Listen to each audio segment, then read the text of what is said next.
Salut les amis, j'espère que vous allez bien. Je vais vous parler du nouveau programme de spé physique chimie terminale. Donc on va parler ensemble de ça parce que vous êtes nombreux à m'avoir posé la question déjà de faire la comparaison avec l'ancien programme de physique chimie de terminale S et aussi de donner mon avis par rapport au niveau de difficulté du nouveau programme et par rapport à son contenu. Donc sur le contenu, je me suis déjà exprimé, j'ai déjà fait une vidéo pour présenter le contenu et les différents chapitres du nouveau programme. Je te mets le lien de la vidéo au-dessus de ma tête si tu veux la revisionner. Et par contre, c'est vrai que j'avais pas encore eu l'occasion de réellement tester le niveau de difficulté puisque quand j'ai fait la vidéo, c'était au mois d'avril dernier et on n'avait pas encore fait la rentrée avec les nouveaux programmes de terminale. Donc là, ça y est, ça fait un mois donc que la rentrée est passée et du coup, j'ai pu commencer à me faire une idée réellement du contenu de ce nouveau programme. Alors première chose, déjà avec la comparaison avec l'ancien programme de physique chimie de terminale S, eh bien, le nouveau programme n'a rien à envier à l'ancien programme de physique-chimie de Terminal S. Rien du tout. C'est-à-dire, je vais même aller plus loin, un élève aujourd'hui qui sort avec dans sa besace maths, spécialité maths, option maths experte et spécialité physique-chimie, n'a rien à envier à un Terminal S de l'ancien programme, honnêtement. Il a vraiment rien à envier parce que le contenu c'est quasiment le même. En mieux. En mieux, pourquoi? Parce que pour la physique-chimie, j'en avais déjà parlé, je pense, dans la vidéo où je présentais les programmes. Ils ont viré des chapitres qui, à mon sens, ne servaient pas beaucoup. Je pense notamment à un chapitre qui s'appelait Relativité restreinte. C'est un chapitre de physique dans l'ancien programme de Terminal S où on parlait de la dilatation des durées. Bon, c'était, on va dire, une micro-introduction à la physique quantique. Voilà, et sans réellement toucher quelconque notion. Enfin, c'est le genre de chapitre, pour moi, qui ne sert pas à grand-chose, honnêtement, et il y a beaucoup plus intéressant à traiter que ce genre de truc. Donc, la relativité restreinte, par exemple, ça a sauté. Et dans le nouveau programme, on voit le retour de l'électricité avec les circuits RC, qui est un type de circuit vraiment basique, classique. Les circuits RC qu'on travaille avec les équations différentielles. Bon, ce genre de chapitre qui fait son retour en force dans le nouveau programme, c'est génialissime. Et clairement, ça donne une vraie valeur ajoutée au nouveau programme par rapport à l'ancien programme. Parce qu'il y a beaucoup plus besoin d'électricité pour les études sup que de relativité restreinte. Tu vois ce que je veux dire? Voilà, donc ça déjà, c'est une première chose. Et clairement, ça me fait dire que le nouveau programme, il n'y a pas, ouais, y a pas à dire, il est vraiment bien de ce point de vue-là.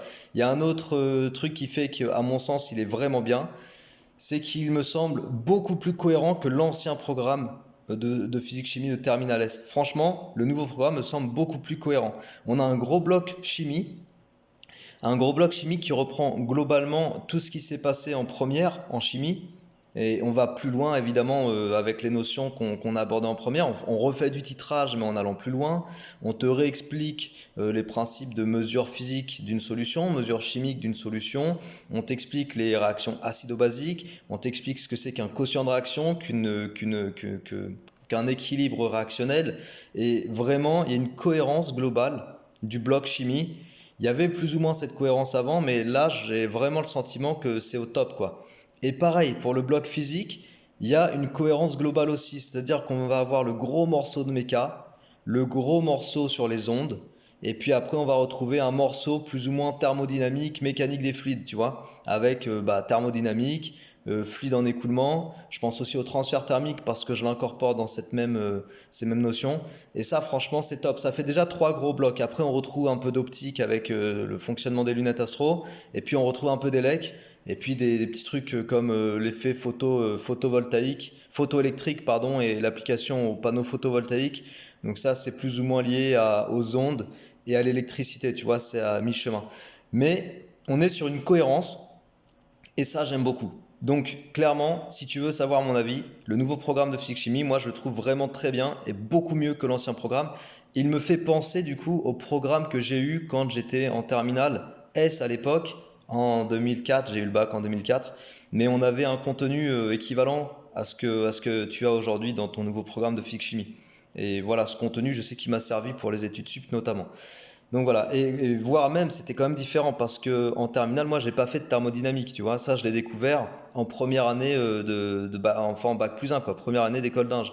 Pareil, mécanique des fluides, j'ai découvert en première année d'école d'ingé et ce genre de choses, j'y avais pas touché personnellement. Donc déjà faire ces trucs-là en terminale maintenant, je trouve que c'est vraiment top.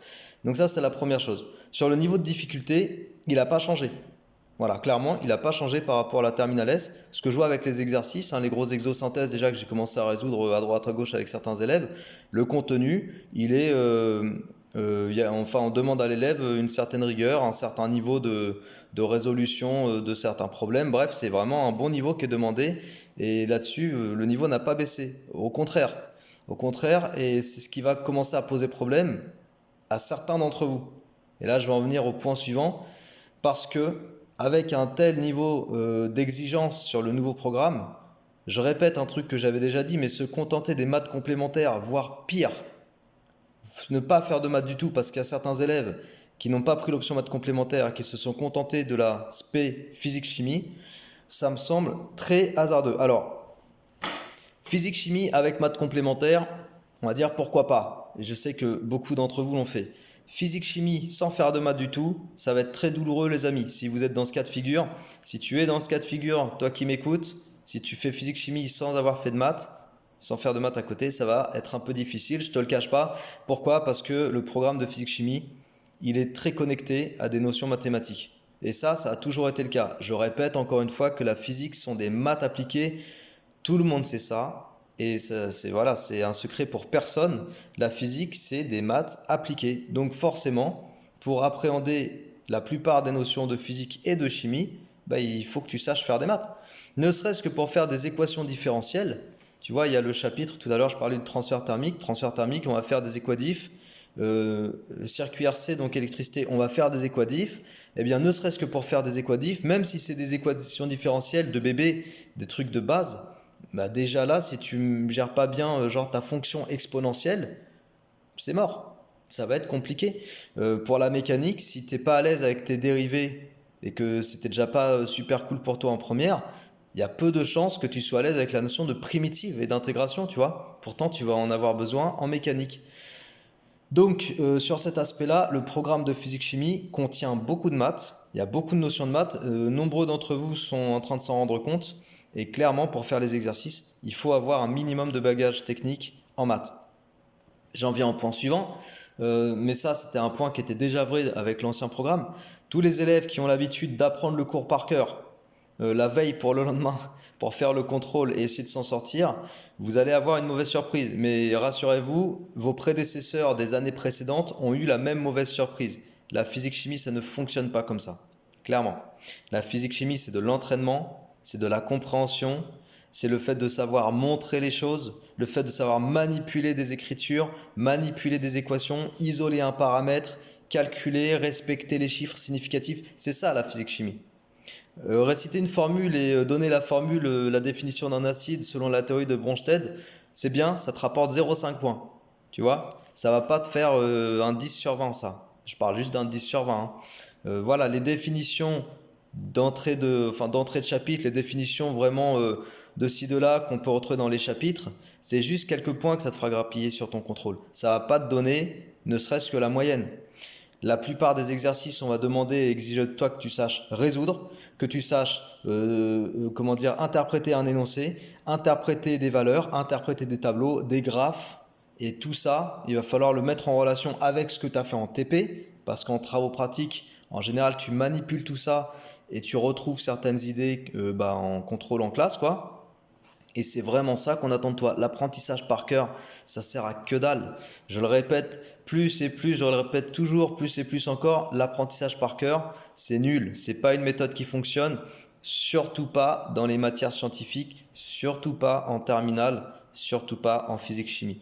Donc tous ceux qui sont avec peu de maths, voire pas de maths dans leur bagage, plus qui sont sur de l'apprentissage par cœur, changez de méthode les amis, sinon vous allez au-devant d'une grosse difficulté et ça va ne faire qu'amplifier chapitre après chapitre, parce qu'en général dans un chapitre on réutilise, quand les chapitres sont connectés comme en chimie par exemple, on réutilise les chapitres précédents.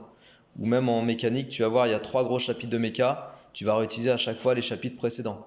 Tu vois, donc faut pas partir sur de l'apprentissage par cœur, faut partir surtout sur le fait de comprendre comment les formules s'énoncent et de savoir les retrouver par soi-même. C'est vraiment le truc. Si tu sais faire ça, ça va bien rouler. Voilà. Donc en gros, ce programme de physique-chimie, il est top. Ce programme de physique-chimie, il est exigeant. Ce programme de physique-chimie, il nécessite que tu saches faire des maths, clairement. Et ce programme de physique-chimie, il nécessite que tu ne sois pas sur une méthode d'apprentissage par cœur.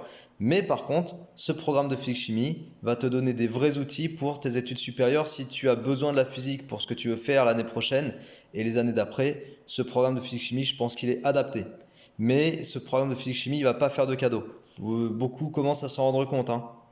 Il est dense. Les programmes de physique-chimie en terminale ont toujours été denses. Donc celui-là, il ne fait pas exception. Il est dense. Il y a beaucoup de choses à faire, beaucoup de chapitres, beaucoup de notions. Donc il faut charbonner les amis. Et ne vous y prenez pas la veille pour le lendemain, ça ne fonctionne pas. Et je vous dis, je l'ai vu tous les ans, des élèves qui clairement sont sur ces méthodes, on va dire de bisounours, hein, excusez-moi du terme. Mais réviser la veille pour essayer de choper un 10 le lendemain minimum, c'est croire au Père Noël. Après, peut-être que le Père Noël existe, mais moi, je ne crois pas au Père Noël. Je pense qu'il faut charbonner, je pense qu'il faut bûcher, je pense qu'il faut se coucher tard quand on n'a pas clairement compris son exercice. Je pense qu'il faut pas se mentir. Et voilà, je pense qu'il faut bosser. Et ce programme de physique-chimie, clairement, il faut bosser. Voilà, donc si ça t'a plu, toutes ces explications, tant mieux. Partage autour de toi, si ça peut être utile à d'autres élèves, tant mieux aussi. Garde la motivation, hein, tout ce que je t'ai dit, c'est pas pour te démotiver, bien au contraire. Tout est accessible. J'ai vu un commentaire là aujourd'hui ou hier sur quelqu'un qui me demandait si je pensais qu'on pouvait devenir bon en maths ou en physique ou bien si c'était un don. Pas du tout. Bien sûr qu'on peut devenir bon en maths et en physique, c'est une question de boulot. C'est tout. Comme toutes les choses dans la vie en fait. Tout est une question de travail personnel. Après que des individus à droite à gauche aient des facilités pour X raisons que ce soit, c'est autre chose, c'est un autre débat. Et puis il faudrait prendre en compte leur vie entière pour comprendre pourquoi ils ont ces facilités. Mais d'une façon générale, quand tu bosses, tu as du résultat. Et ça, je l'ai vérifié plein de fois avec mon parcours scolaire perso, mais j'ai beaucoup bossé. Et avec plein de gens que j'ai eu autour de moi qui ont aussi beaucoup bossé et qui ont eu du résultat. Voilà. Bonne soirée à toi ou bonne journée à toi en fonction du moment où tu regardes cette vidéo. Et à la prochaine. Ciao!